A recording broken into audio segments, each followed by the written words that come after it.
The Flash, The Fastest Man Alive. This is the tie-in graphic novel trade paperback that ties into the new Flash movie coming out. I want to read it and go through it, and I didn't like it. So this is 3 issues collected in a trade paper.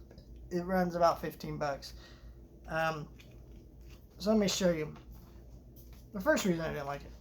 This cover actually looks pretty nice, but when you actually look at the actual art in the book, it is not like this cover whatsoever. This cover is actually very misleading.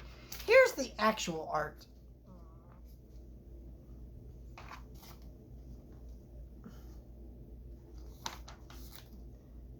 And the art is very different from what it actually is in this thing. So, yeah, there's multiple little issues that tie into the Flash movie. They all have different little narratives, and they kind of all loosely tie in together, if at all. And I don't feel anything with these stories. And that's why I didn't like them. Like in the Shazam comic that I reviewed back when that movie came out, that was a tie into that movie. I thought, well, okay, they were fun to read as little one-off things. It was a $10 little comic that I bought at my local comic book shop, read it, went through it, tied into the movie fine enough, had a couple little laughs. It was cute. With this, there's a little bit more that you could have done. Because here's the thing. We don't know much about our version of Barry Allen. We don't know much of anything about him.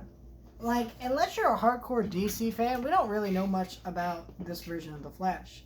Because basically, like, we had him in 2 different cuts of Justice League. One's canon, one's not, to our current universe.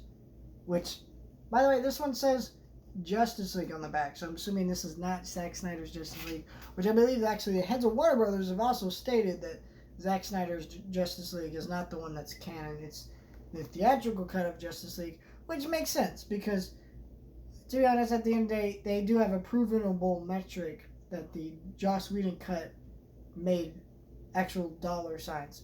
Not that it succeeded at the box office, but we can actually see reported numbers, and it just makes sense to consider that one canon. Where, like, Zack Snyder's Justice League, a lot of Zack Snyder's fan base likes to say it did really good, but we don't really have a high metric of how well that movie did, sort of thing. So I get why they consider that one canon. I think it's a little bit weird and not very cool of them to consider that one canon, considering all the trash that went on with Joss Whedon, but I digress.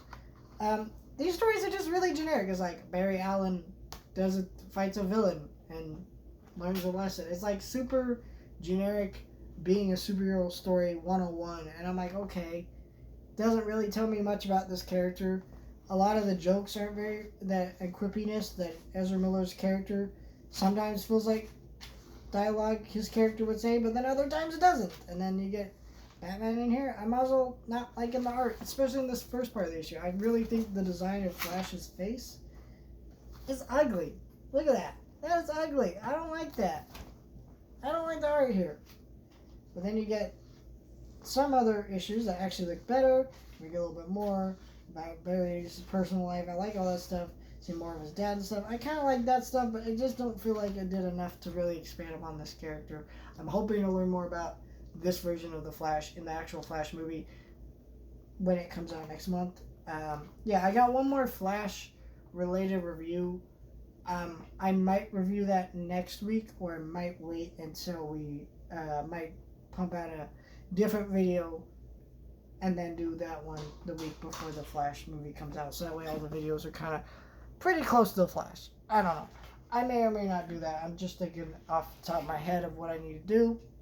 But yeah, I really am excited to talk about the Flash movie when it comes out in June.